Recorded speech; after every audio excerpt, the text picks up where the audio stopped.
반갑습니다.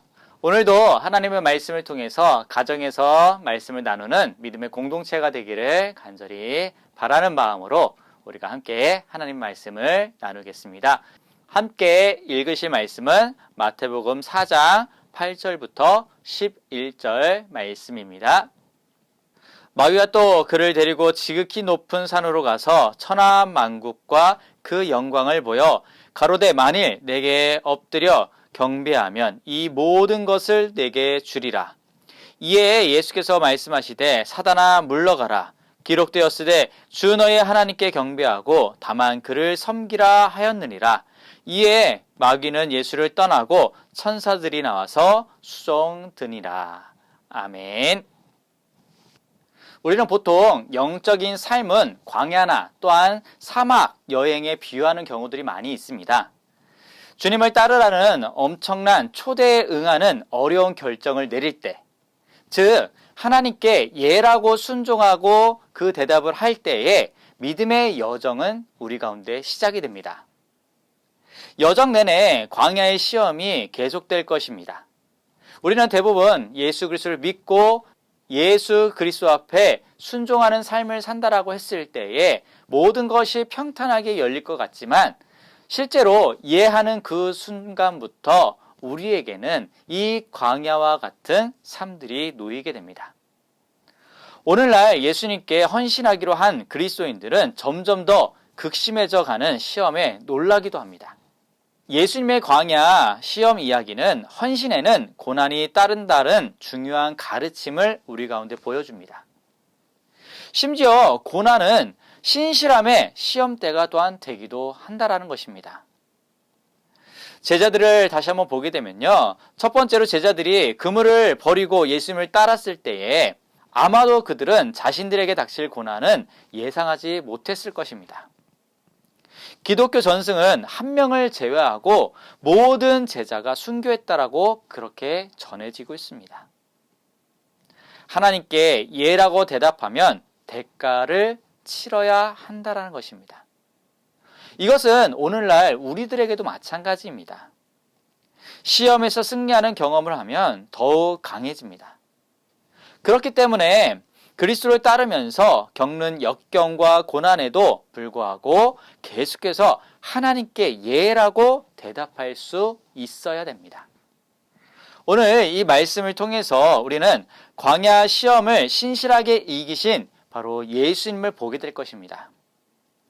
에덴에서 쫓겨난 아담과 하와나 광야 생활을 하던 이스라엘 자손과 달리 예수님은 하나님의 뜻을 떠나 자기 욕구를 만족시키거나 하나님을 시험하고 그분의 약속을 불신하지 않으셨습니다.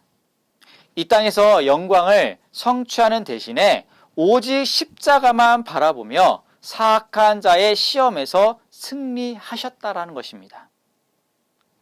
그리스도인 우리는 우리를 대신해 시험을 이기신 구주를 믿음으로써 어떤 유혹에도 맞설 수 있다라는 이 믿음을 갖고 오늘 말씀을 살펴보겠습니다. 첫 번째 시험, 하나님의 뜻 대신 자기 욕구를 만족시키는 시험입니다.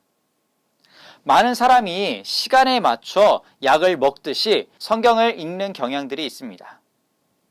아침이나 저녁에 성경 말씀을 몇 줄 혹은 몇 단락을 읽곤 하기도 하고요. 또한 성경을 몇 장을 읽기도 합니다. 이것 자체가 잘못됐다는 것이 아닙니다. 하지만 성경을 작은 단위로 읽다 보면 이야기의 연결성을 놓칠 위험성이 우리 가운데는 있습니다.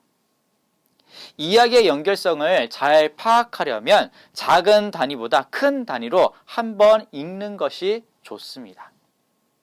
아이들과도 말씀을 나누면서 우리 아동부 아이들에게 늘 성경에 큰 그림이 있다라는 것, 작은 이야기로만 끝나는 것이 아니라 이 모든 이야기들이 연결이 되어서 큰 그림을 그린다라는 것을 우리는 말씀을 나누고 있습니다.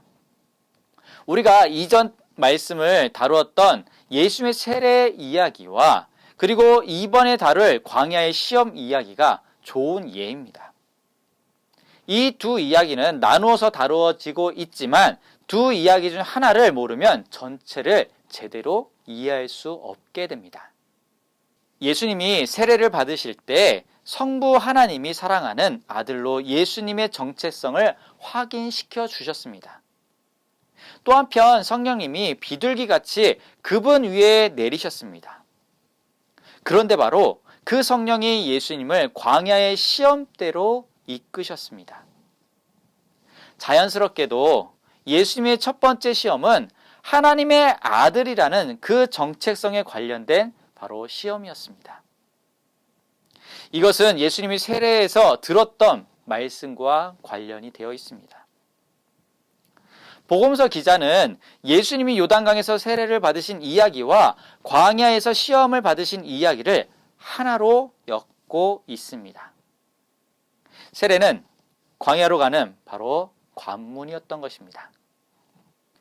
광야는 하나님이 우리로 하여금 하나님의 자녀임을 알게 하려고 사용하는 장소가 광야였습니다. 구약 성경도 보게 되면은 하나님은 자기 백성을 광야로 부르셔서 하나님을 알게 하시고요. 그리고 진정으로 예배하는 법을 배우게 하셨습니다. 모세가 애굽의 바로에게 하나님의 말씀을 전했습니다. 그때 보면 이렇게 전합니다. 이스라엘의 하나님 여호와께서 이렇게 말씀하시기를 내 백성을 보내라. 그러면 그들이 광야에서 내 앞에 절기를 지킬 것이라 라고 말을 하고 있습니다. 결국 백성은 노예 생활로부터 해방되었고 그들은 하나님이 이끄시는 대로 홍해를 지나 나아갔습니다. 이스라엘은 광야에서 하나님의 말씀을 배웠고요. 훗날 호세아 선지자도 이렇게 말씀하고 있습니다. 내 아들을 애굽에서 불러냈거늘 이렇게 말하고 있습니다. 이스라엘의 아들 됨은요, 바로 광야에서부터 시작되었다라는 것입니다. 예수님의 이 광야 시험도 마찬가지입니다. 예수님은 요단강에서 하나님의 아들로 선포되셨고요.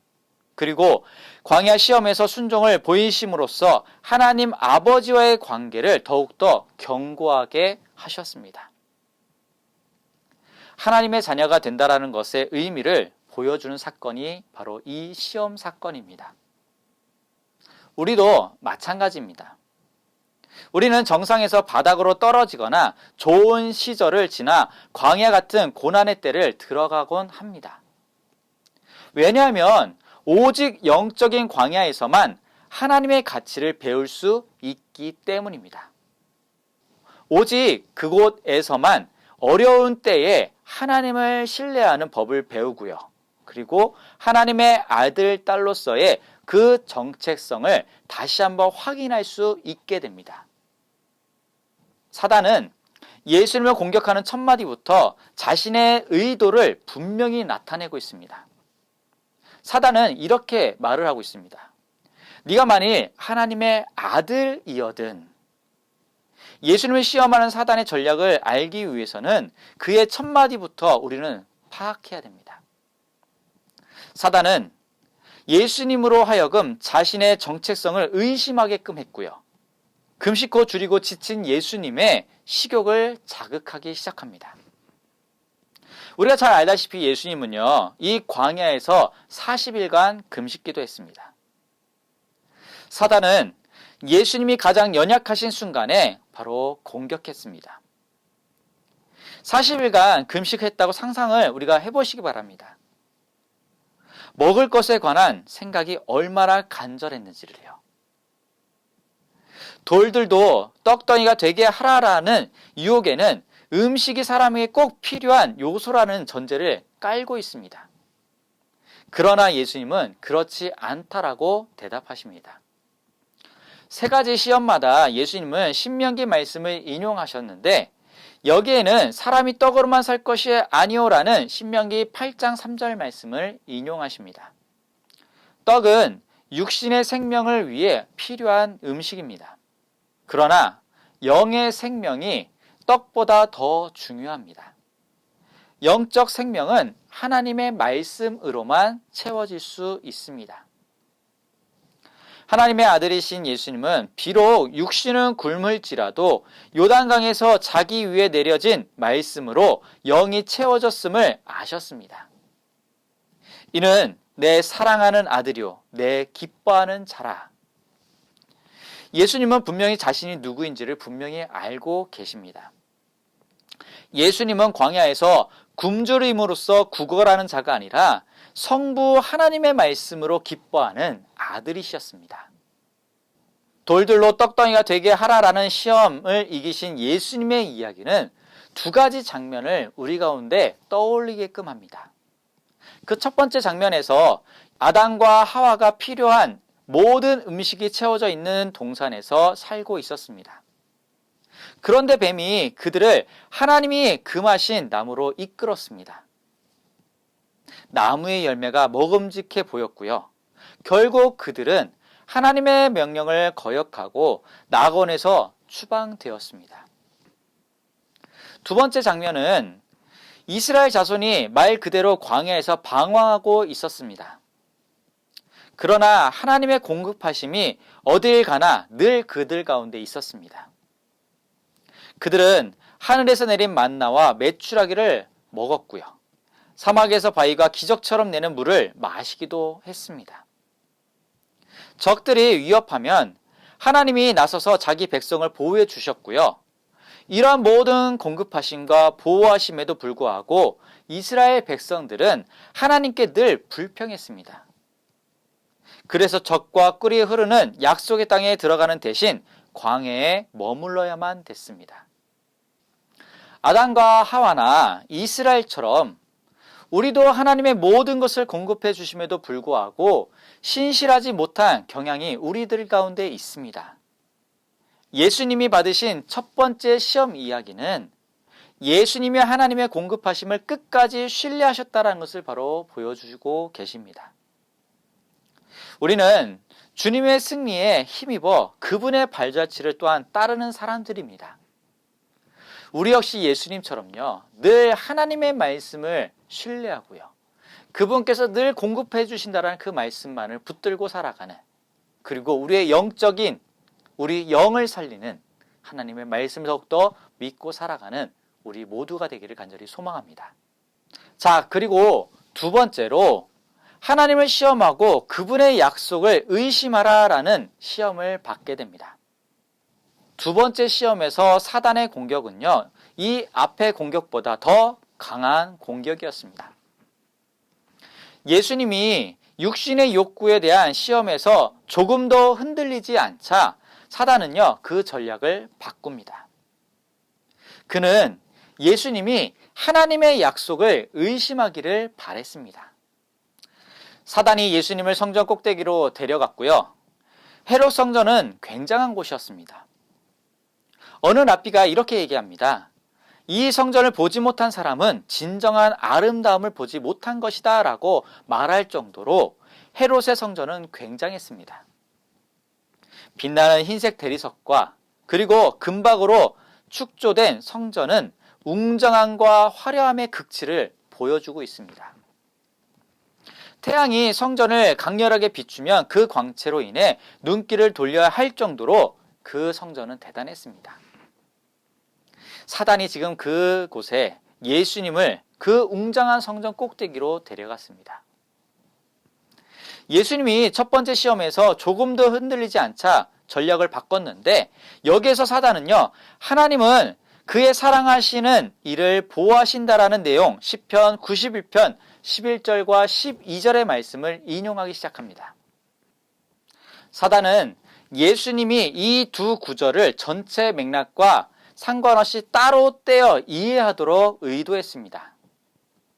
그러나 시편 91편은 전능하신 하나님을 믿고 신뢰하는 자에 관한 이야기였습니다. 시편 기자는 그가 왜 두려워하지 않으며 왜 주님을 피난처로 삼는지에 관해 썼습니다.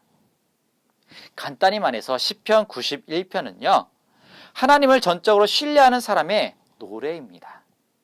그런데 사단은 이 시편의 구절을 믿음의 맥락에서 떼어 인용해 하나님을 불신하도록 유도함으로써 말씀을 왜곡했습니다.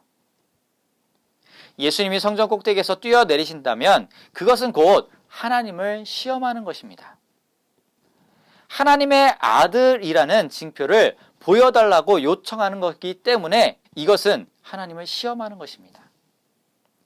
즉 예수님이 세례를 받으실 때 성부 하나님이 주신 말씀으로 충분하지 않으니 그때 주신 말씀이 진실한지 증명해달라고 요청하는 것이기 때문입니다.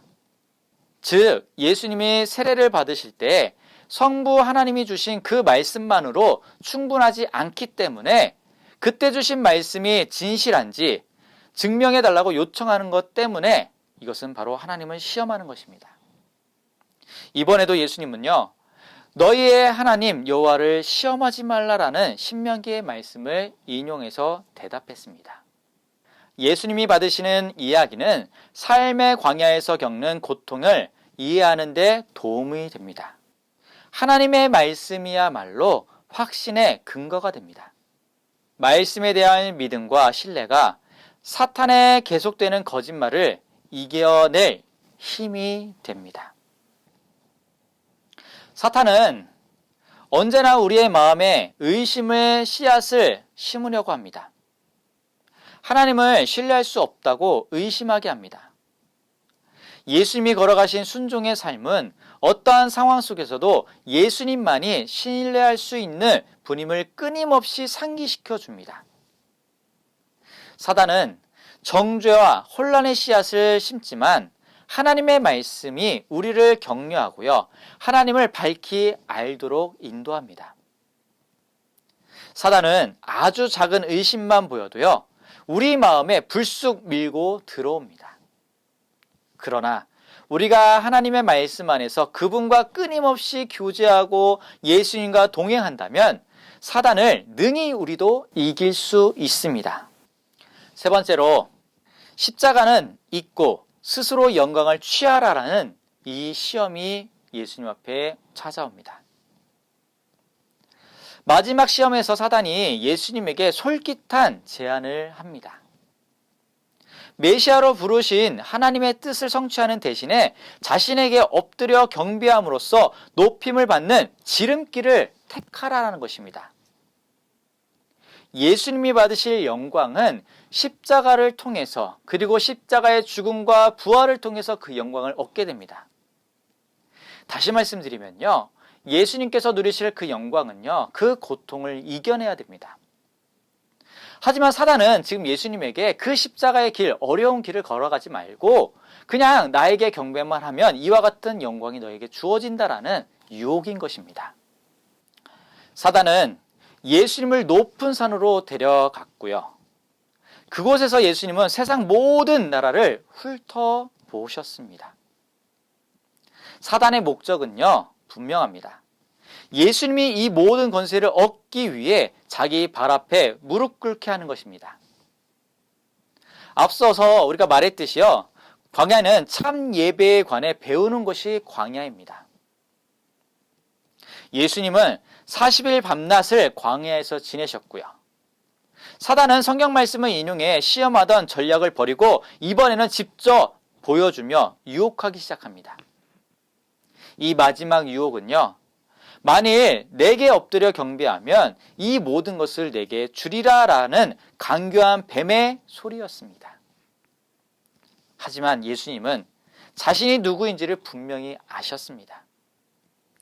십자가를 통해서 하나님 나라가 이루어지리라는 것도 분명히 알고 계셨습니다.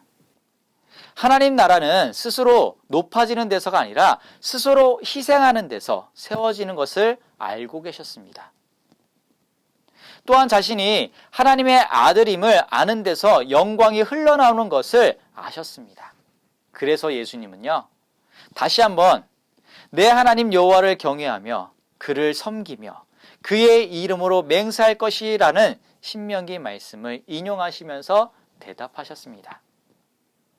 세례를 통해 하나님의 아들 되심이 선포되었고 이제 광야에서 시험을 통해 그것이 입증되었습니다. 광야에서 하나님의 아들이 하나님 아버지의 궁극적인 가치를 드러내셨습니다. 예수님이 시험을 이기시자 사탄이 이제 물러났고요. 그렇습니다. 시험이 끝나자 이제 천사들이 예수님께 나와서 시중을 들었습니다. 광야에서 예수님이 시험을 이기기 위해 치르신 싸움은 곧 우리의 싸움입니다. 그러므로 주님의 승리 또한 우리 것이 될 수 있다는 것입니다. 성경을 공부해야 광야에서 마주하게 될 시험은 오직 하나님의 약속의 말씀을 신뢰함으로써만 이길 수 있음을 깨닫게 됩니다. 하나님의 아들, 딸로서 정체성이 사단과 세상이 심어주는 거짓된 정체성보다 우리는 더 확고하게 서야 됩니다. 사단의 궁극적인 목적은 오직 하나님만이 받으셔야 될 경배와 영광을 가로채는 것입니다. 광야에서 예수님이 거두신 승리는 사단을 이길 수 있다는 것을 증명해 줍니다. 그러나 오직 하나님의 말씀에 의지해야 되고요. 그리스도 안에서 새롭게 된 정체성을 신뢰해야만 승리할 수 있다는 것입니다. 이 광야의 시험은 세례를 통해 드러난 예수님의 정체성을 전면적으로 공격하는 것입니다. 이 공격은 세 가지 차원으로 나타납니다. 첫 번째는 사단은 하나님의 뜻에서 벗어나 자기 욕구를 만족시키라고 예수님을 유혹했습니다. 두 번째로 사단은 하나님의 보호하심에 관해 의문을 제기하면서 성전 꼭대기에서 뛰어내려 그 약속을 시험해보라라는 유혹이었습니다. 세 번째로 사단은 하나님이 요단강에서 확인해 주셨던 정체성을 포기하라고 유혹했던 것입니다. 이 광야 시험은 단순히 성과 악의 오래된 싸움에 관한 이야기가 아닙니다. 이것은 하나님께 순종하고자 열망하는 그리스도인들을 위한 전투 계획이라고 할 수 있습니다. 광야에서의 예수님의 승리는 세상을 위해 십자가에서 성취하실 승리의 맛보기라는 점에서 중요합니다. 예수님은 언제나 우리에게 모범이 되시며 믿음의 전형적인 모습을 보여주셨습니다. 예수님의 승리가 나의 것이 될 수 있다는 점을 우리는 깨닫지 못한다면 이 이야기를 제대로 이해할 수 없습니다. 예수님의 승리는 바로 우리의 승리입니다. 그리스도의 사역에 관한 합당한 반응은 순종으로 예배하신 예수님의 모범을 따르는 것입니다. 예수님은 아담의 죄가 낳은 결과를 되돌리기 위해 세상에 들어오셔서 아담이 넘어진 시험을 이기셨습니다. 그리고 예수님은 광야에서 하나님을 의심했던 하나님의 백성 이스라엘을 향한 목적을 이루기 위해 자기 백성을 대신해 시험을 이기셨습니다. 예수님은 시험을 이기심으로써 구세주로서 십자가에서 죄를 정복하실 것입니다. 자, 오늘 말씀 예수님께서 시험을 이기셨습니다. 그 예수님께서 시험을 이기신 이 모든 장면들 그리고 그 안에 깊은 의미들을 다시 한번 깨달으시면서요. 우리도 믿음의 가정 안에서 사단의 유혹, 사단의 시험들을 이겨나가고 그리고 사회생활에서도 마찬가지로 그 시험을 예수님의 모습처럼 예수님이 이기셨던 것처럼 우리도 승리하면서 그 승리를 누리면서 살아가는 모든 믿음의 공동체가 되기를 간절히 소망합니다. 조금 더 가정에서 자녀들, 가정에서 부부간에 하나님의 말씀을 조금 더 나누며 그 말씀대로 살아가려고 하는 그 순종의 모습들이 우리 가운데 있기를 간절히 소망합니다. 아래 링크를 클릭하시면요. 조금 더 나눔할 수 있는 질문들이 있습니다. 이 질문들을 가정에서 꼭 자녀들과 부부간에 이야기를 성경 말씀을 나누는 믿음의 가정들 되기를 간절히 소망합니다. 네, 감사합니다.